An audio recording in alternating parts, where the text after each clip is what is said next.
Okay, where do I do the post, right? Okay, no, that's not it. Hey, Joe.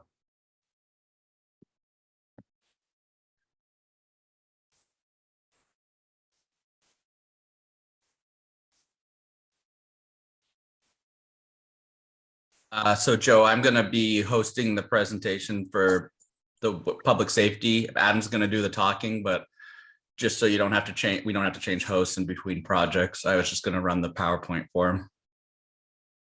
All right, I made you the co-host. And Joe, were you aware that Lynn is not with us Yes. tonight? Yeah. All right.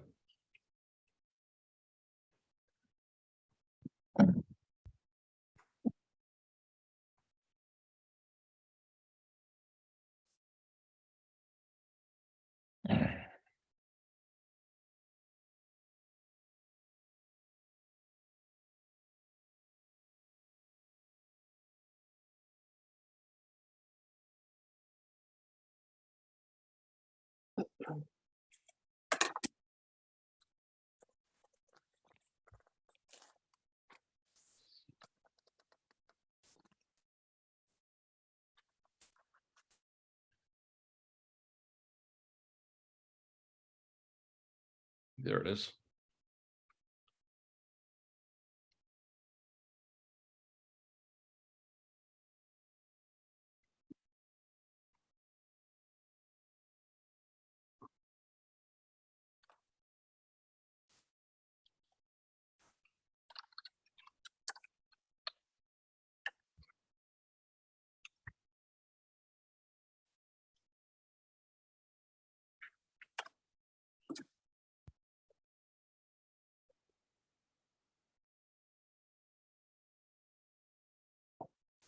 Excuse me, can anybody hear me? Yeah, I Yes. can hear you All right, I'm not hearing anybody, so, because nobody's talking.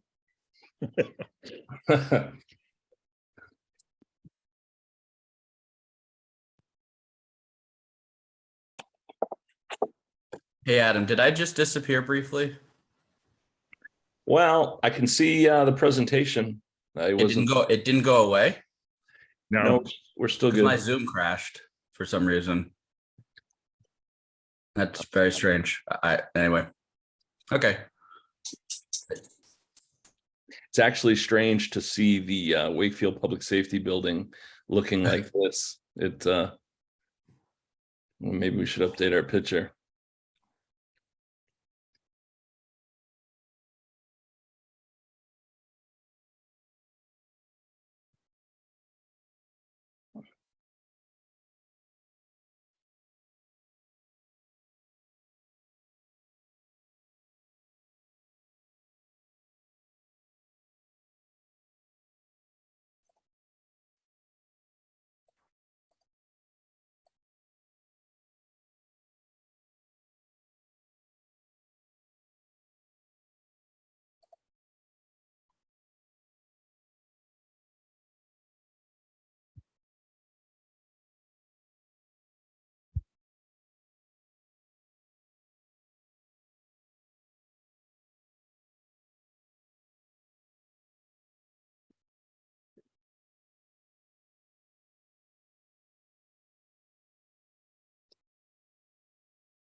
Joe, can't you play like elevator music or something? Well, I thought you were gonna sing, Bill. Do like pick like a year and do like the top song of the week or something. It's easy. You would not want to hear me. How about your birth year, Joe? Although those songs are no longer in existence. I think Phil, I can actually add the Jeopardy theme song in PowerPoint to this home slide if you want me Yeah, to. well, we need one more person for quorum. We don't have a quorum yet. There's Wayne, Phil, and John, right? That's it. I think we should have the cops theme song for the public safety intro, and then we can do something more appropriate for the high school when we get to that. Saved by the Bell theme. There you go. Perfect. Mhm, Next We can month. rotate it every month with a new theme song. mhm. Beverly Hills. We could do the high school. There's plenty of high school songs, I feel, Yep. and cops.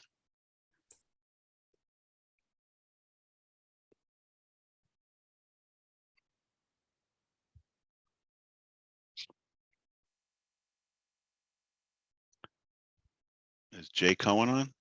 I'll text him. Anybody know Jason's? Yeah, I'll text him. I think he's traveling, him. but I'll text him. Chip, I just got his voice message.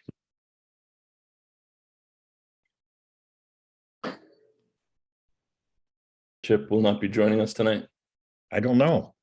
I just said I got his voice message.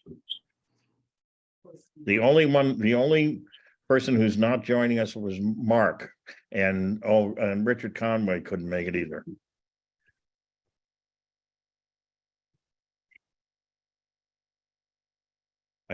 Oh God. He's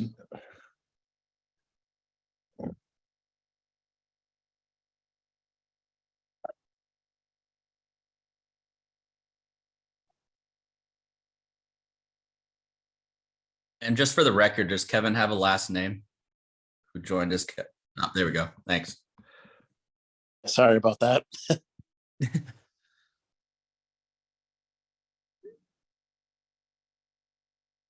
Tom just joined, Joe. pardon, Chip. Tom joined? Yep. Great. I think All right, thanks, Jason's Tom. logging on. Thanks, Tom. Hey, guys. All right, we have a quorum. Chip I just got a text, he's out to dinner. He's been out to dinner for a while, so that's another story. All right. The first order of business is any public participation? Hearing none. Tim, you want to start with the administrative actions? The first is the meeting minutes. I'm sorry, excuse me, Joe. So first item up is review of the permanent meeting minutes. Does anybody have any comments on those? All right, well, first off, do we have a motion to approve the minutes? I motion to approve the minutes. I'll second Is there a that. second? Any discussion? Any objection to approving the minutes? Hearing none, the minutes are approved. All right, Chip just got back to me. I forgot. He told me he wasn't going to make it tonight. Sorry. All right. So the next is the invoices.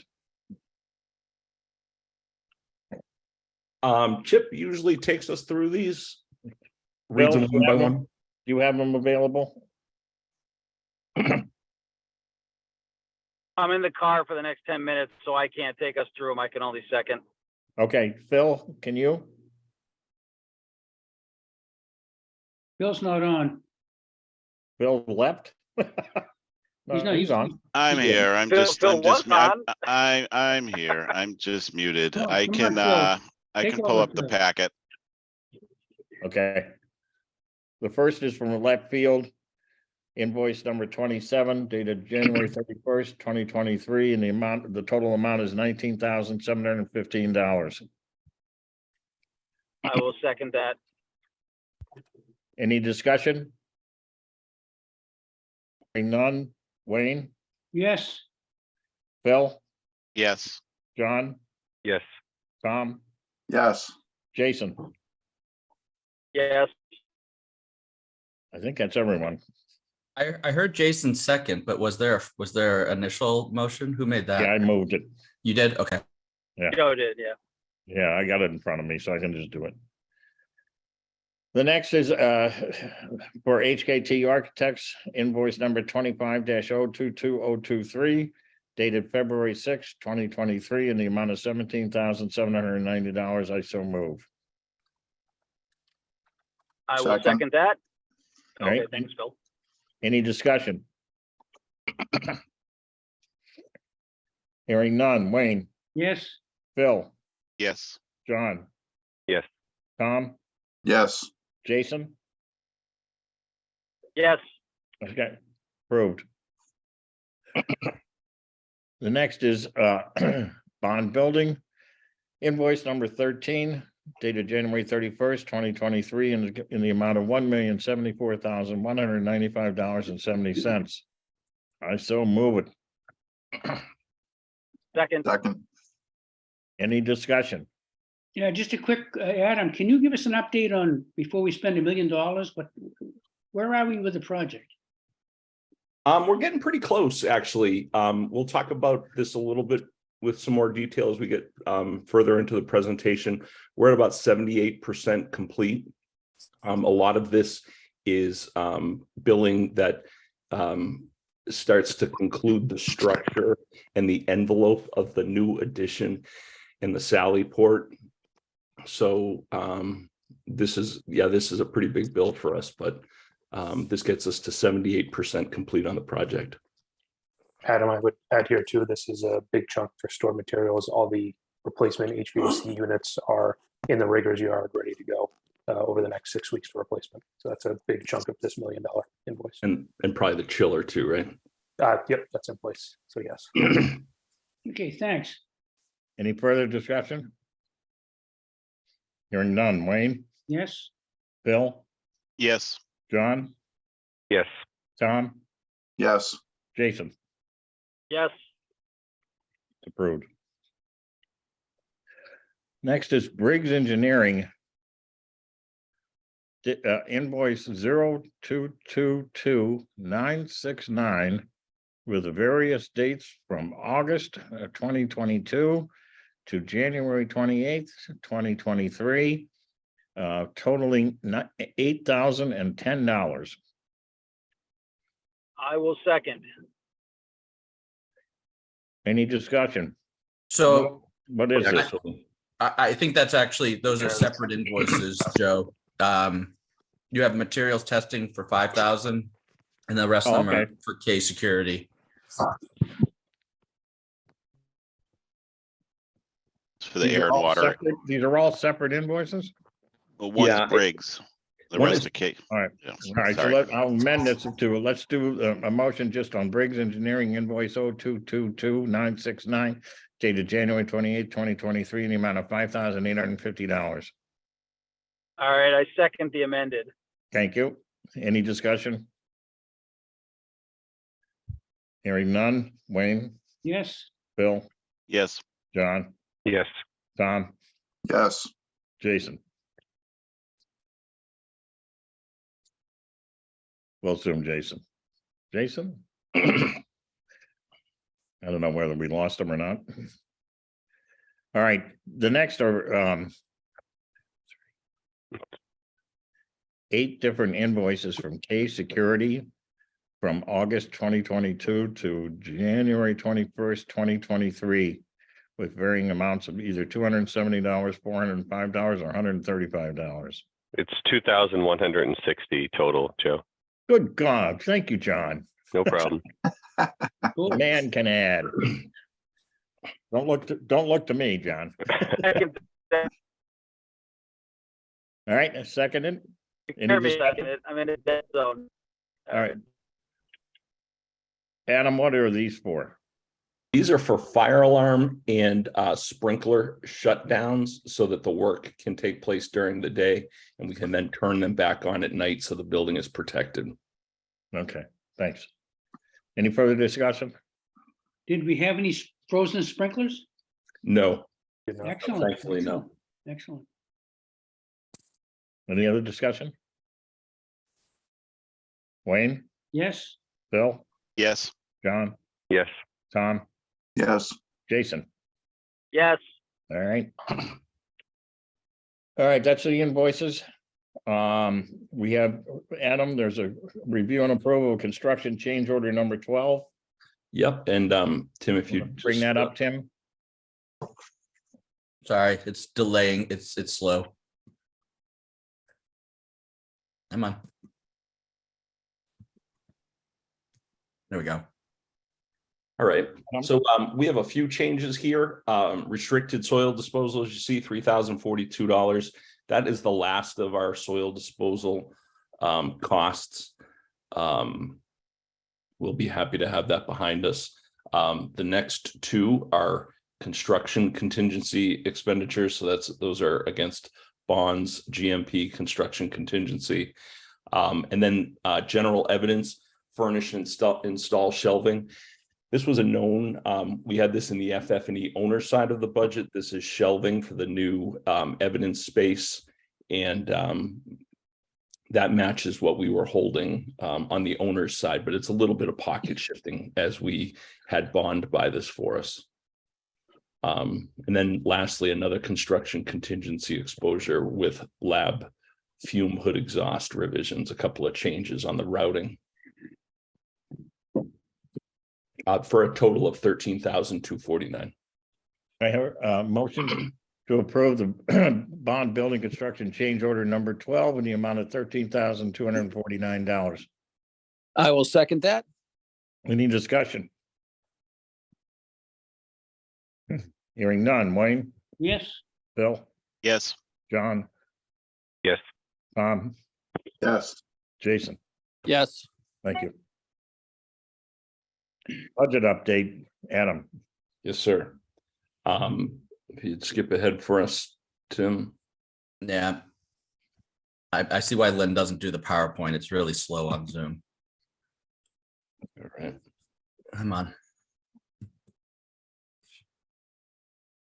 There we go. All right. So budget committed to date, 97%. And like we talked about earlier, 78% complete from a cash perspective or cash flow perspective.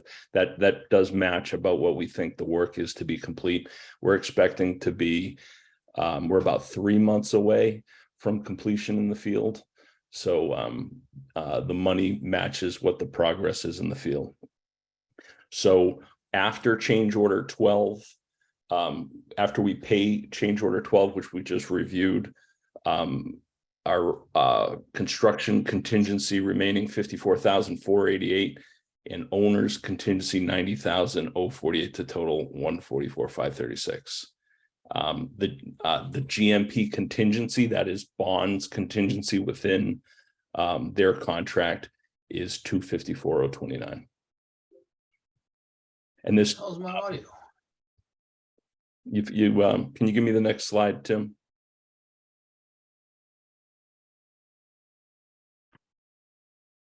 All right. So this is just a further breakdown of the budget, right? We talk about the 144 remaining. We always look at the worst case scenario. So if we take the pending and the estimated, that leaves us with a remaining total of $32,435 in contingency. And again, to the right side is just a breakdown of bonds contingency. Is there any questions or comments?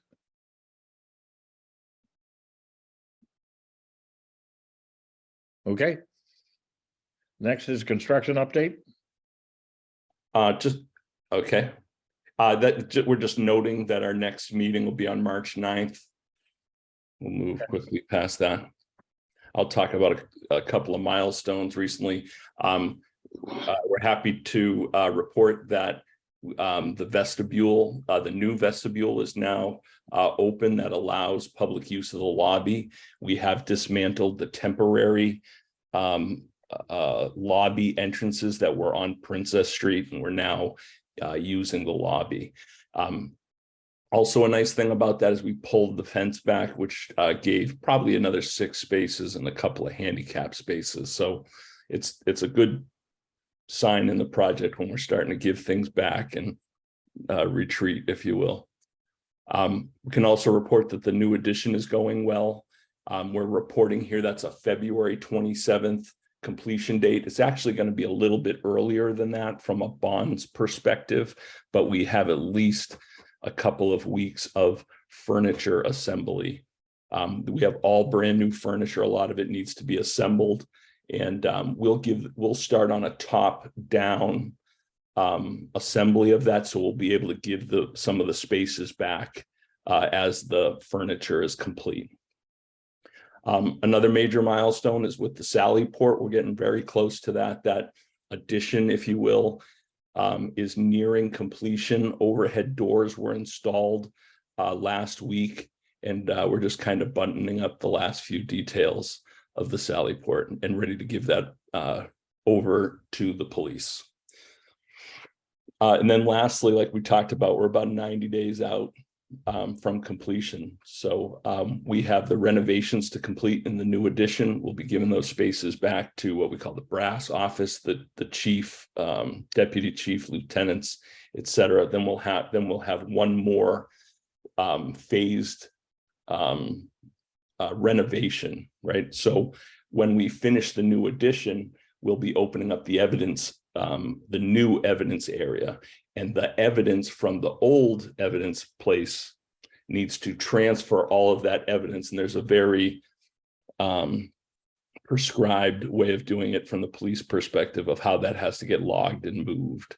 But we're just a couple of weeks away from that. Are there any questions on the phasing update? Okay, hearing none. All right, I'm going to hand off to John from Bond. Thanks, Adam. So as you just said, construction area has changed since our last update. Fence line's been moved back to open up just in front of the addition with a new vestibule lobby area open for public access. Let's see, actually this has been updated since, so the masonry tower has been removed. The temporary safety rails on top of the addition roof removed, and coping cap is in place. Right-hand side shows the temporary entrances, overhead protection scaffolds that were removed, any signage removed, and now directing all public folks to the new lobby and entrance. Lobby's been cleaned, open for public access here. Departments put their forms in, mailboxes, and any last memorabilia has been installed. Right-hand side is a close-up exterior view of that door and hardware that we're waiting on to get installed to open up to the public. This slide shows second floor renovation progress down the corridor by roll call, the new police lunchroom. Flooring has been installed and flooring protection is going to be coming up over the next day or two. We have cleaning crews coming through on Monday. Last couple above ceiling items will flood out that ceiling, and then doors and hardwares, automatic operators have been installed for pass-throughs into the new addition. Now we're within the addition here. Left-hand side is Chief Scory's office. Again, last couple of tiles to put in place, flooring protection to be removed, and cleaning going through there. Some millwork still is to be installed. Drywall returns completed after window testing last month. And then the right-hand side shows detectives' offices just starting to clean out last of construction items and get this cleaned and ready for furnishing beginning 2 weeks from Monday.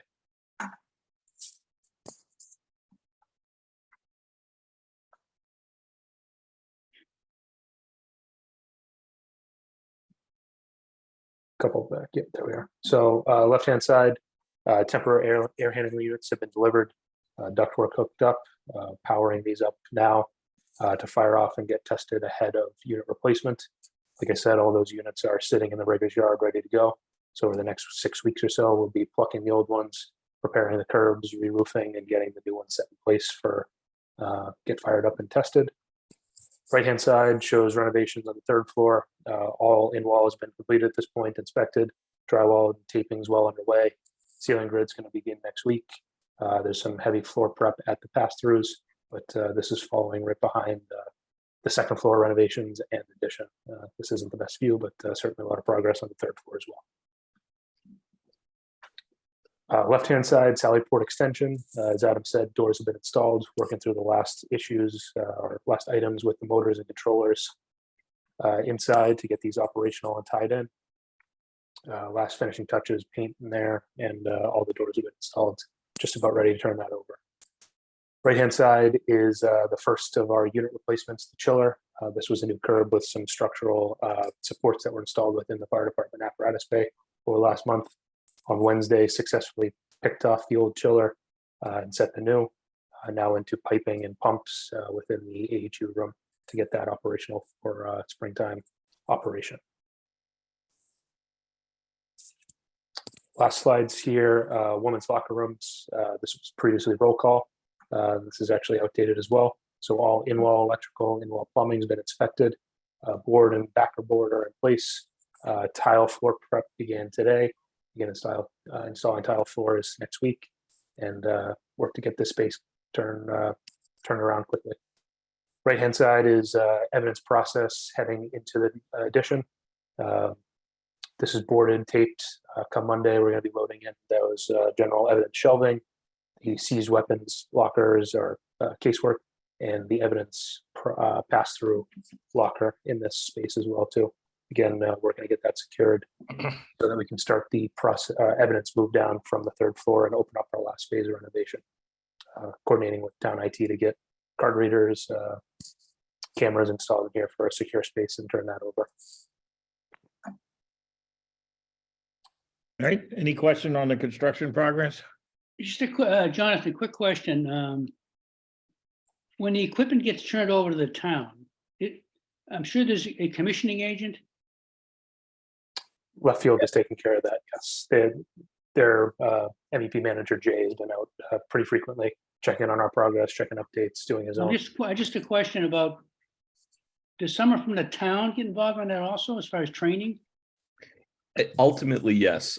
We do have a commissioning agent that comes out on a weekly basis that overlooks the mechanical, electrical, plumbing installations.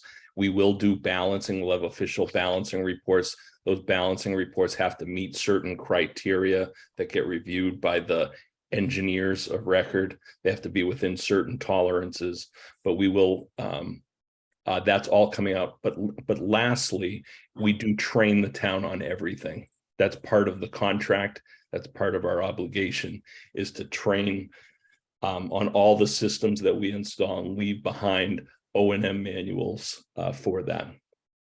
All right, thank you.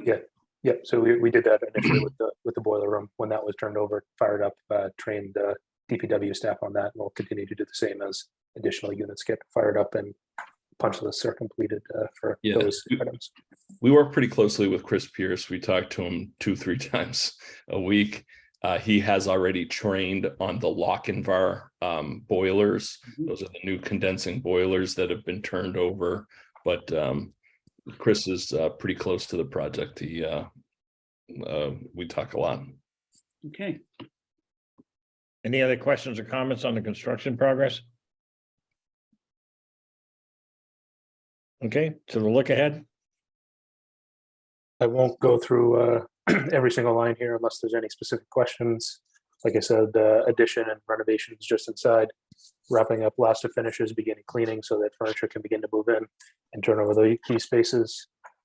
This is going to open up some of our last renovation phases, the women's locker room, a janitor's closet in the basement, and then third floor evidence, which becomes some additional lockers. I'm sorry, some additional offices. And then over the next really 6 weeks, the key focus is going to be on those HVAC unit and rooftop replacements.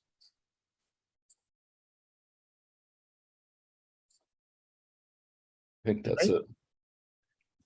Any questions or comments from members of the Permanent Building Committee? Hearing none, Chief Corey? Just a quick one. Oh, sorry, go ahead, Wayne, sorry. Can we, as the building committee staff or personnel, can we visit the site? Yeah, we're there the working group is there every Tuesday. If you want to visit the site, no problem, just get in touch with Adam. Yeah, absolutely. We'll arrange a time. It'd probably be better if it was a little later in the afternoon. We're there every Tuesday, while there's not workers in the way, if you will. We'll get you some hard hats and we'll show you everything. But we are there regularly on Tuesday afternoons. So if a late Tuesday afternoon would work for you or anybody else here, we'd be happy to do that. And Fontaine is there obviously every day, so happy to show you around if Tuesday wouldn't work for you. Thank you. Just for your information, the working group had a unscheduled meeting tour on Sunday morning at 10 a.m. So we're there a lot, Wayne, checking out everything out. Excellent. Chief Scory, do you have anything to add? Joe, all good. Thank you. Okay. Deputy Chief Calabrese? All good, thank you. All right, thanks, Greg. Anybody, anything else regarding the public safety building before we move on to the high school? Hearing none, thanks a lot, everyone. Thank you. All right, to the high school project.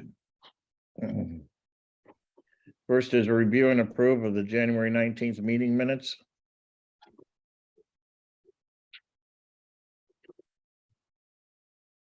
Okay, come on. There we go.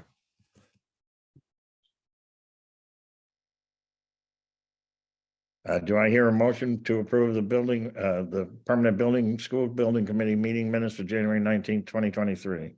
I will motion to approve the school meeting minutes of January 19th, 2023. And there's a second? Second. Any discussion? Hearing none. Are there any objections to the minutes being approved? Hearing none, the minutes are approved. So we do not have any invoices for the high school project this month. So just wanted to, budget update is basically the same as the one we gave you about 3 weeks ago in January. So not much has changed on that end. All right, the designer. So I will hand this over to SMMA. I saw Helen's on, right? Yep, I'm here. Good evening, everyone. Yes, so tonight we do have our traffic consultant here from GM2, David Giangrande. He will provide an update on where things have been brought up to at the end of this phase schematic design.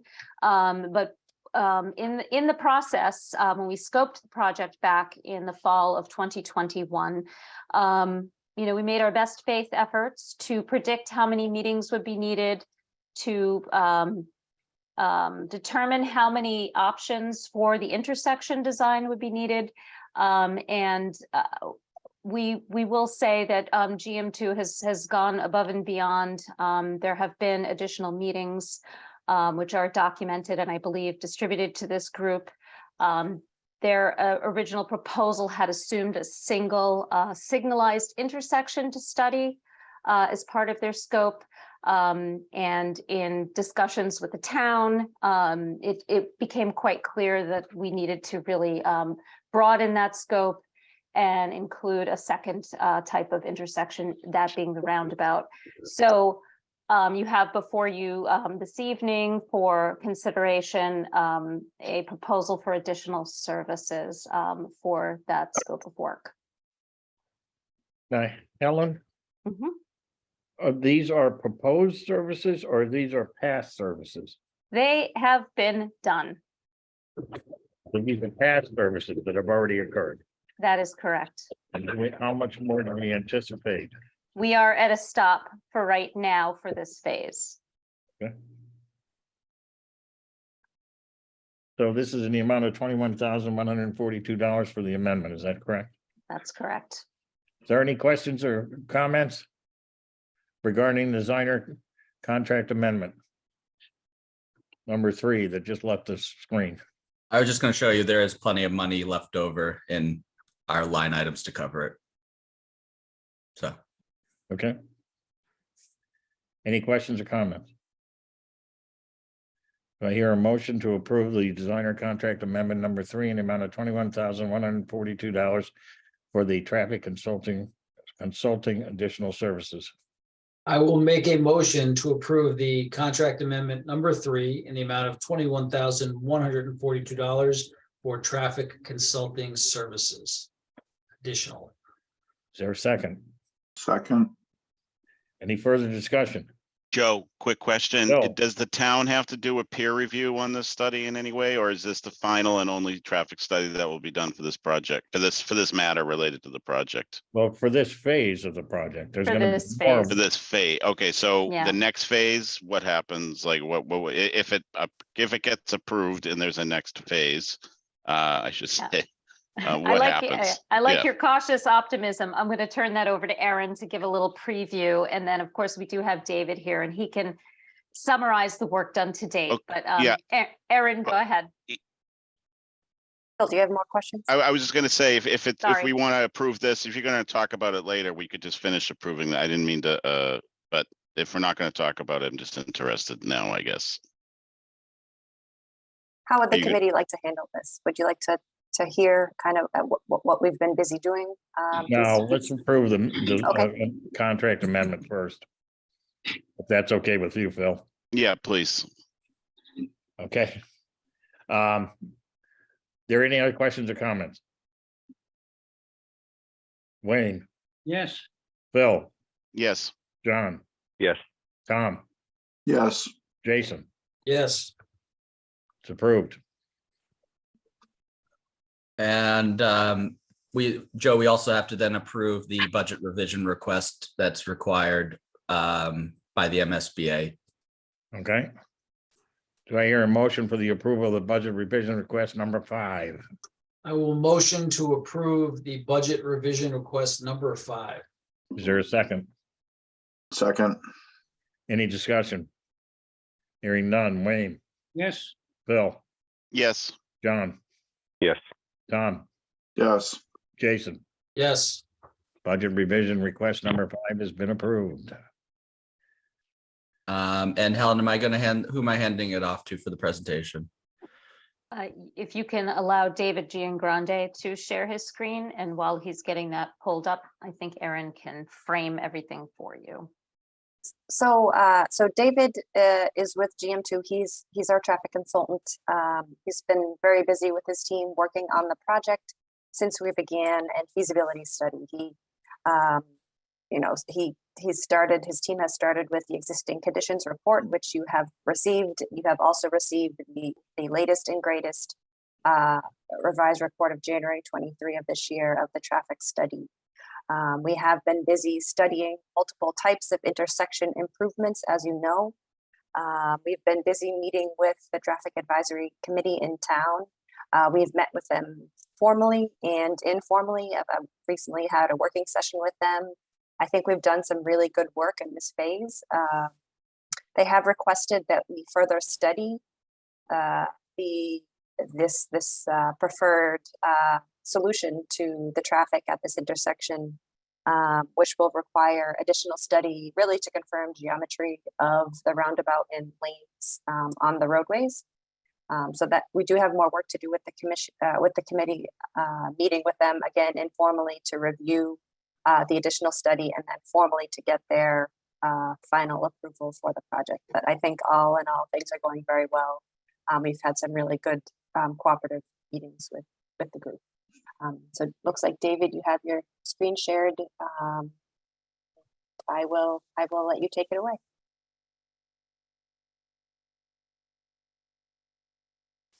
Looks like your phone is muted, David, or something is muted.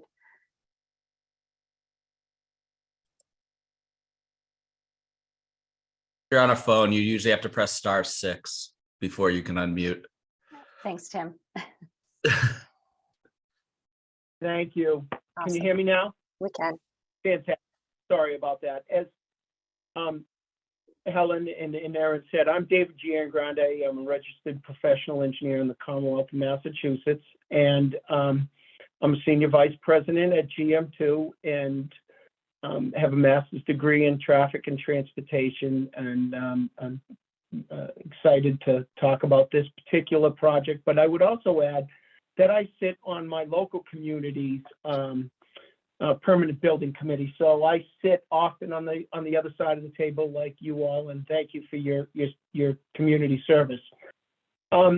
So as was mentioned earlier, as we got into this, we did an existing condition survey and had looked at all of the elements from lane widths and streets, and we collected data. And then we also coordinated not only with the Northeast Metropolitan Technical School, because that was critical. That was a really critical element because, as you can imagine, they're expanding their school, they're creating a new driveway, they're doing a number of things. And these two projects have to integrate, and we have to understand exactly,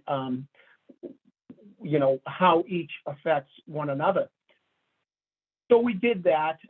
We also met a couple of times, a total of 3 times that I was present, and I presented on 2 occasions to the traffic committee and worked with their consultant, which is VHB. So I know that there was a question earlier about, does this need to go through a peer review? It had been being sort of peer reviewed through the process, which I think is very important. And it was very important that we look comprehensively at both schools.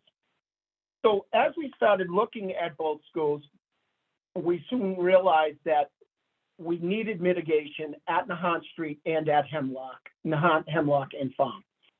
Because of the offset and the misalignment, you can see here on my screen, we're representing a hybrid roundabout. And the reason why it's a hybrid and not just a single lane roundabout is that after you get to about 1,400 vehicles passing through an approach, you need additional capacity. Also, it's very important that the second lane is important so that the cars exiting on the right-hand side of the screen from the subject site, from the new school, can actually get out of the driveway and make the appropriate turns. So right now we're showing a 2-lane roundabout. Helen and Erin had mentioned earlier that we have to do some more work after this is schematic design. As we get into design development, we're looking to go to a single lane roundabout. We've been a little bit conservative in some of our analysis. For instance, on the growth factor, I know that there was a question sent out to us about growth factor. And what we did is we used the same growth factor that was used for the technical school. And I think that was very important just so we have continuity between the numbers. That growth factor was 0.5, but we know that we haven't been seeing that type of growth. So it creates a conservative value. So we're cautiously optimistic, and we're going to be looking at this to see if we can reduce the 2-lane roundabout or the hybrid roundabout to just a single lane roundabout. And that will happen during design development. And I did want to mention that.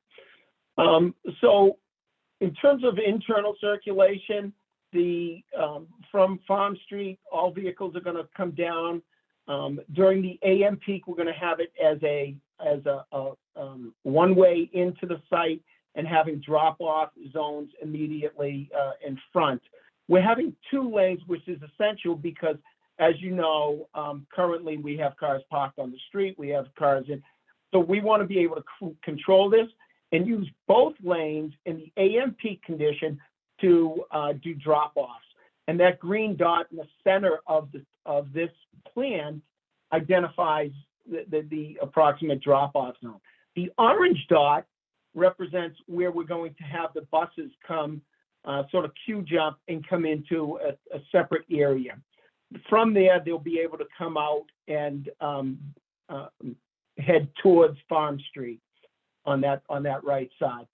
The other thing that we're going to allow to happen in terms of internal circulation is that we are going to allow this parking lot, this large parking field, to be circulated off of Farm Street. but we're gonna have they're going to be, these will be assigned spaces so that we can control who's using them and the number of vehicles entering and exiting. We will get some sneakers, they'll come in and they'll do a drop off there, but you know, I think we proportionalized it adequately in our analysis. So we also looked at the traffic signal scenario. One of the things that the traffic signal did is we had to have a really extensive, long, elongated left turn bed, as you can imagine, and it ran back, and we felt that there might be some greater interference with the exiting from the subject site. So I think, you know, that's sort of the Reader's Digest version. I'm not sure how deep you want to go into it, but the report was submitted and finalized. It was reviewed by the town's consultant, VHB. They have no further comments. We are planning to run a more extensive analysis. It's actually a simulation analysis called VisSim, which will facilitate and build a level of confidence that we can actually drop to a single lane roundabout. So in all, I think that this will achieve some traffic calming.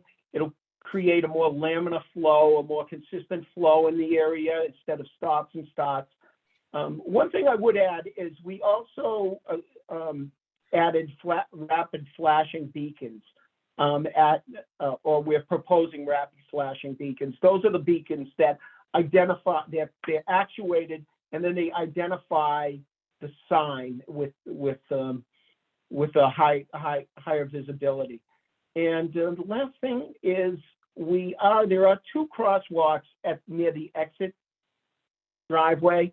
We would propose to eliminate one of those crosswalks that's in this area, and that was also in the report. So those are the highlights of the report. I'd be really happy to answer any questions if you have some. Yeah, I'd have a quick observation, Wayne Hardacre here. Yep. Are there any stop signs or traffic lights there? No. So what we have is so this, under this scenario, we would not have. In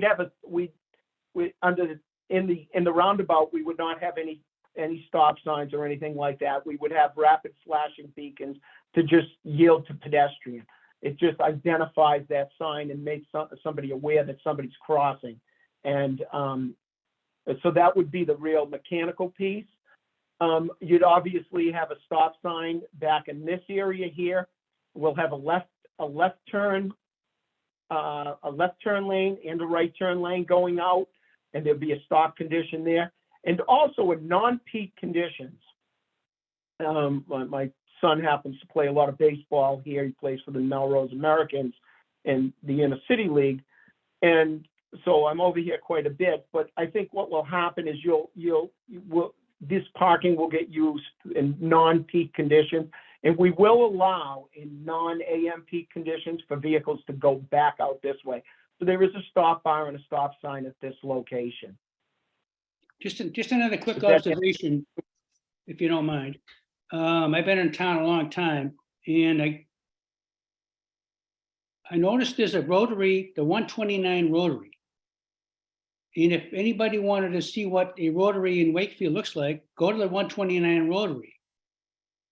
Whoever laid it out, I see a lot of arrows, and that's 129 rotary is the same layout, pretty much. And if you want to see one that's a racetrack, take a look at the 129 rotary. There's lanes like this one's all laid out, marked out, wonderfully laid out, and people pretty much go around there sometimes at 50 miles an hour. It's just bizarre to me. So Wayne, if I I grew up in the areas and have traveled that pretty much all my life. That's an old-fashioned roundabout. Large roundabout. I disagree. Yeah. All right, Wayne, do you want to let him finish the question, the answer? So that actually isn't a roundabout, it's a rotary, it's an old-fashioned rotary.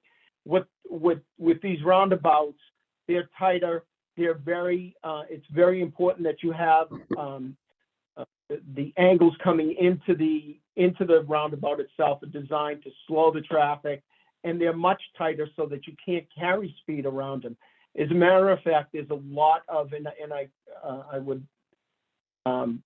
I would encourage anybody to just go on the internet and read a little bit about the modern roundabout.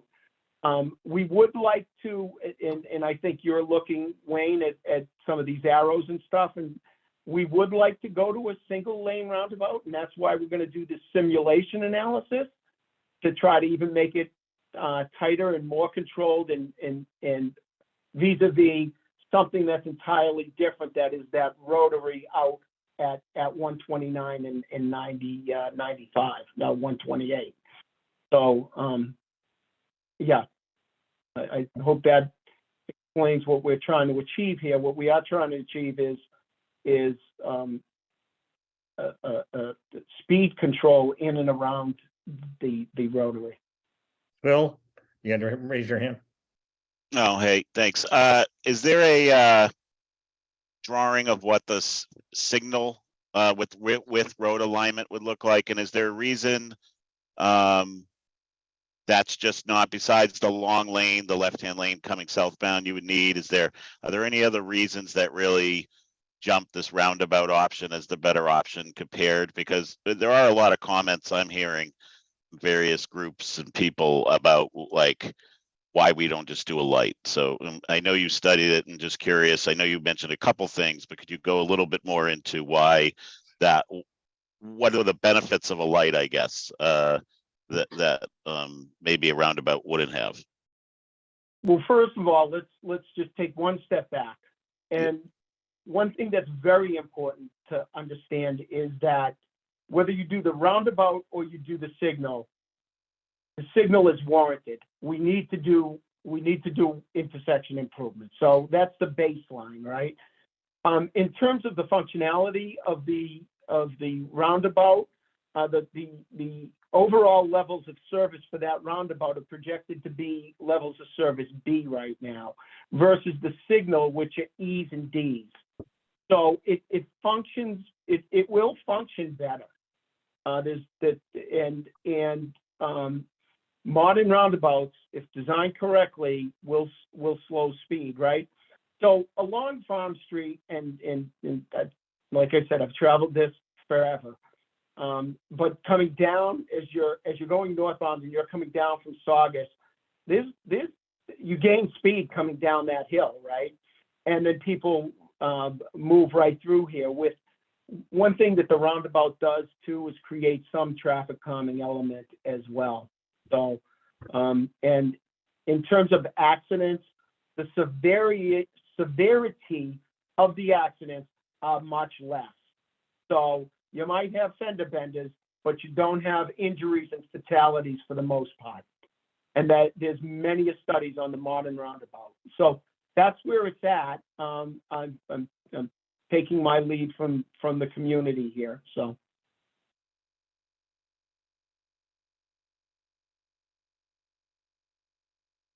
Bill, did that answer your question? Oh, no. Yeah, I guess I was just, you don't have a drawing of what the single, again, you did. I'm a roundabout. My sister lives in Stockholm, Sweden, and there's roundabouts everywhere in major roads and very little traffic on major roads. So I'm a big fan of this option. I just, again, trying to understand, it's I gonna can be a share my learning screen. curve. I have, Yeah, I I don't have know. I the was just, signal yeah, quickly. it's just I a can question I'm hearing over and over, just to, easy to understand, if someone was watching this, to really understand what the single light, a realignment option would look like. David, if you don't have it handy,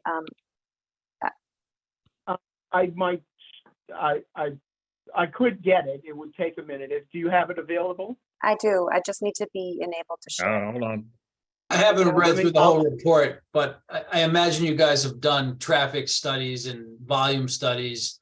I don't think people in America are real accustomed to the small roundabout that you're showing here. I think we're accustomed to the rotary that has been mentioned on 129, where people can move through at a fairly high rate of speed.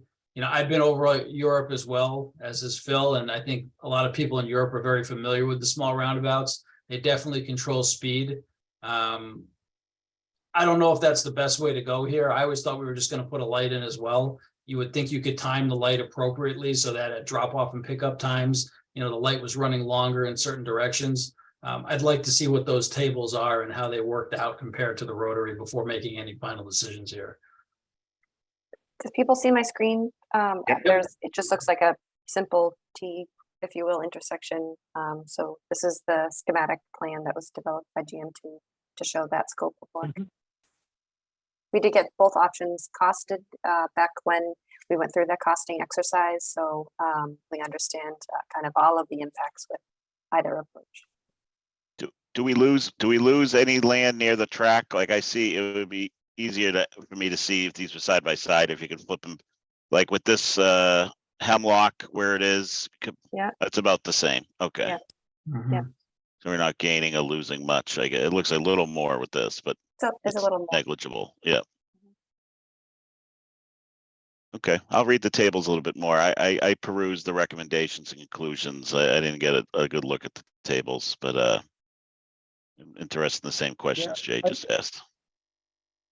I could bring up, I do have the traffic report here. I could share that in terms of what we did is we did an analysis looking in a side-by-side comparison. And that's one of the things that we felt as we were in this, that we needed to do a side-by-side comparison. Would you like me to share that?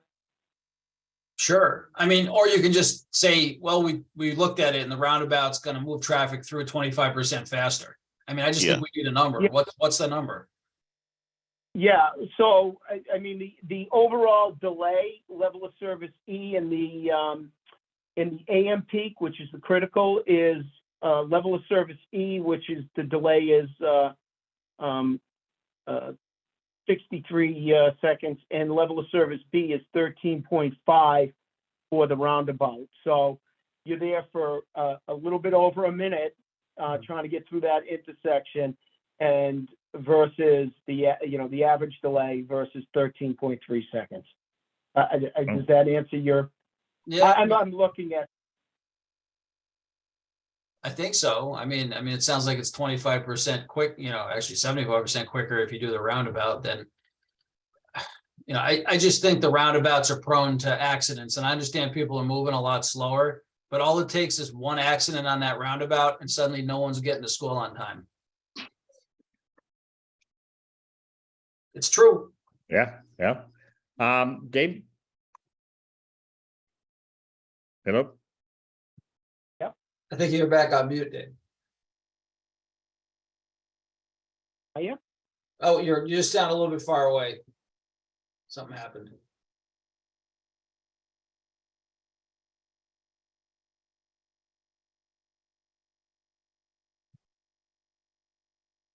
Is that better? Yes. Yeah, okay, I can hear you now. Sorry. Dave, I had a question. You said that you talked to and with the boat people doing the boat traffic, is that correct? We did. We coordinated with their consultant as well as their entire team, actually. Are they just to doing a make sure roundabout?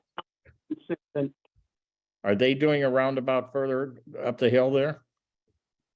They are being encouraged to do a roundabout, I believe.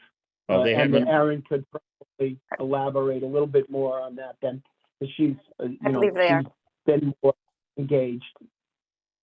Yes, Joe. That is the town's wishes that these intersections be treated the same. So It's I their do wishes, believe, but we don't know for sure though yet, right?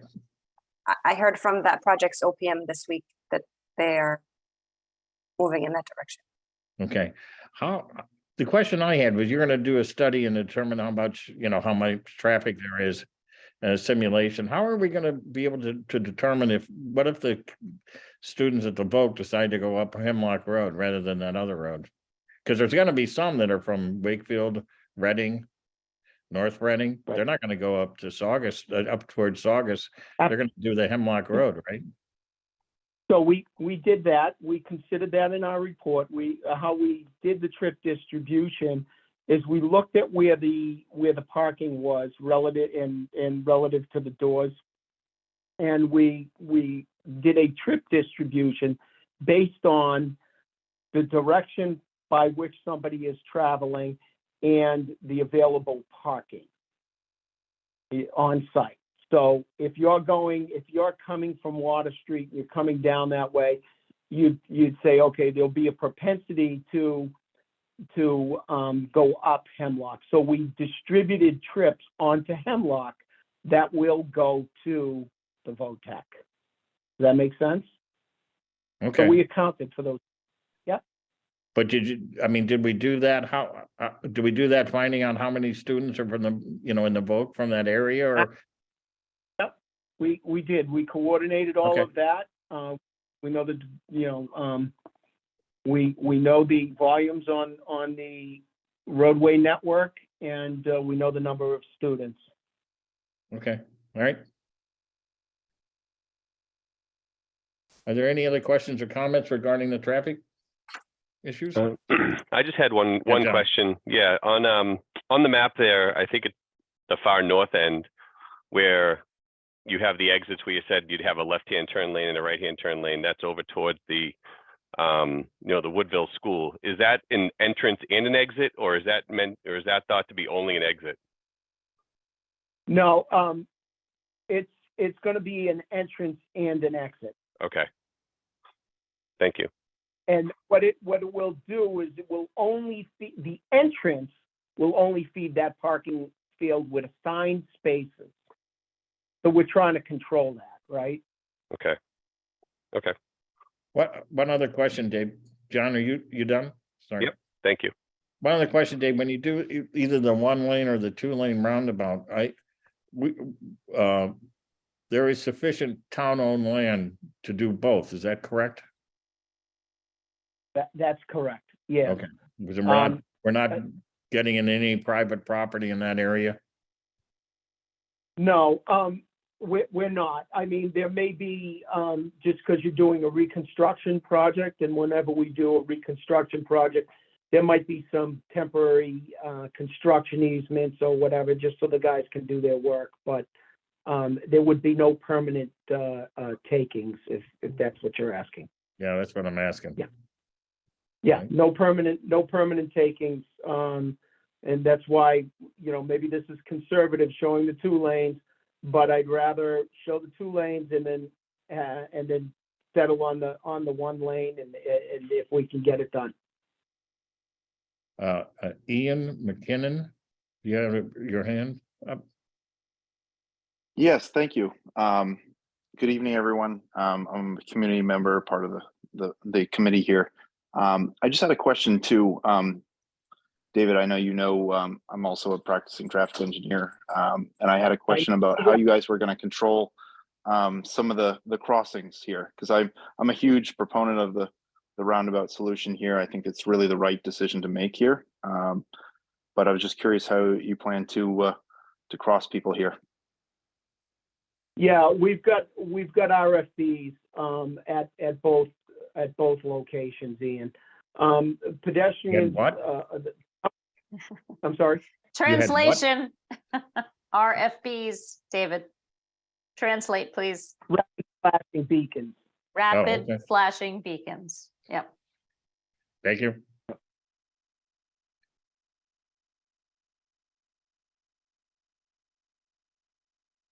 Thank you. That's great. That's good to hear. That's what I was hoping to hear, is there was some sort of improvement to make sure that we have safe crossings for everyone.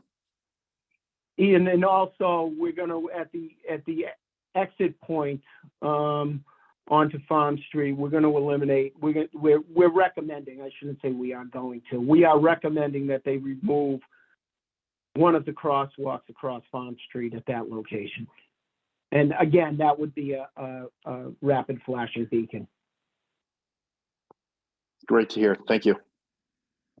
All right. Does anybody have any questions or comments regarding the traffic study? Dave, what in the, I think Phil asked this earlier, Aaron, what in the future has to be done? What if, you know, if and when the matter is approved by town vote? So we will run the additional analysis using this new software to confirm the geometries of lanes and lane length meeting and coming from the roundabout. We will meet informally with the Traffic Advisory Commission to review those results, work through any other lingering issues with them, and then we'll appear before the committee again in a formal capacity to get final approval on the roadway work in the roundabout. Okay, thank you. Phil, did that answer your question? Yes, thank you. All right. Any further questions or comments? Hearing none. Thank you, Dave. You're welcome. My pleasure. And thank you for your service.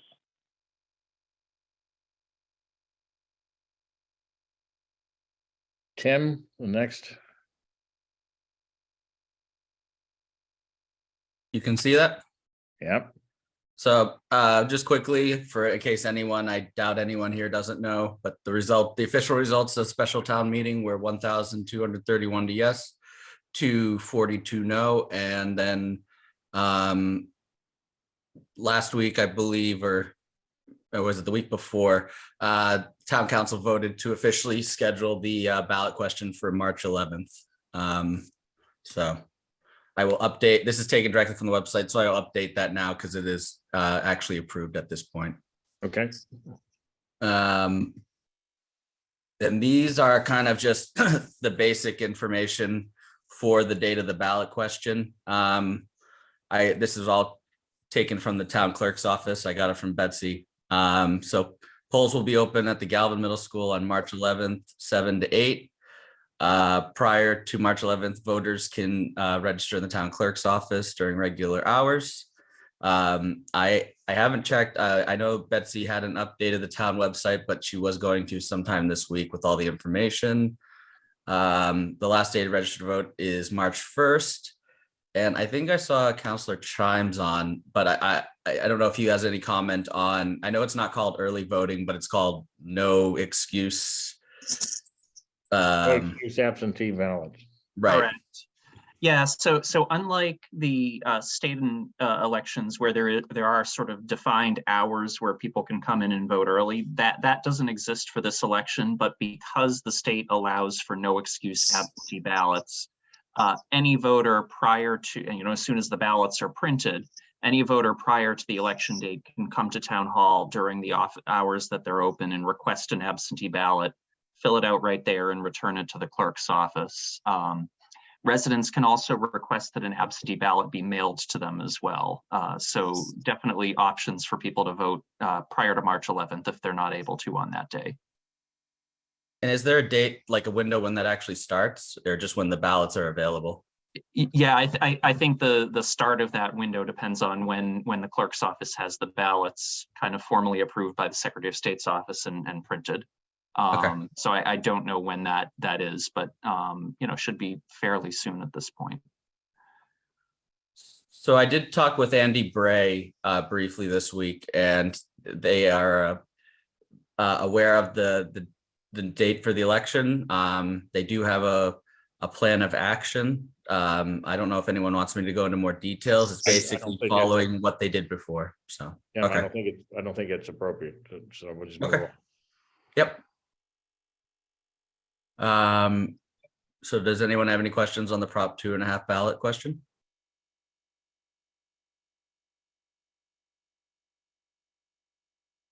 Okay.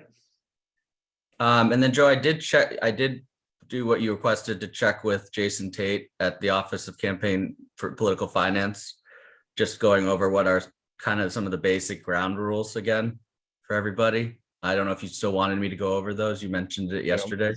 Yeah, I did. It's in the leadership meeting. Yeah. I don't think it's appropriate for this meeting though. Okay. All right, Yep. next website update, I assume that's, No, it's just upcoming schedule. Next Okay. PBC meeting is March 9th, ballot questions March 11th. Hey, Joe, it's Phil. Can we ask, can left field or Tim, can you guys update this slide? Like, we're almost off the charts here. Yep. June's coming up. We don't need to see meetings from last June, please. Sure. And it'd be great to, if we could try to set the schedule for the rest of this year, Joe, maybe at our next meeting, maybe we could talk about, meetings after June. sure. So Lyndon and I were planning on doing that at the April meeting, just because that would be technically after approval.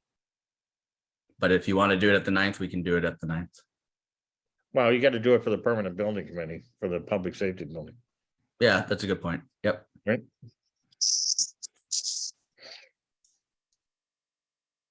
And that's it. That's it for the slide, I believe. All right, is there any matters not anticipated for the agenda? Hearing none, I hear a motion to adjourn. Motion to adjourn. Second, Second, everybody's in favor, just click leave meeting. Thank you, everybody. Have a Good night. one. Good All night. right, take care. Night.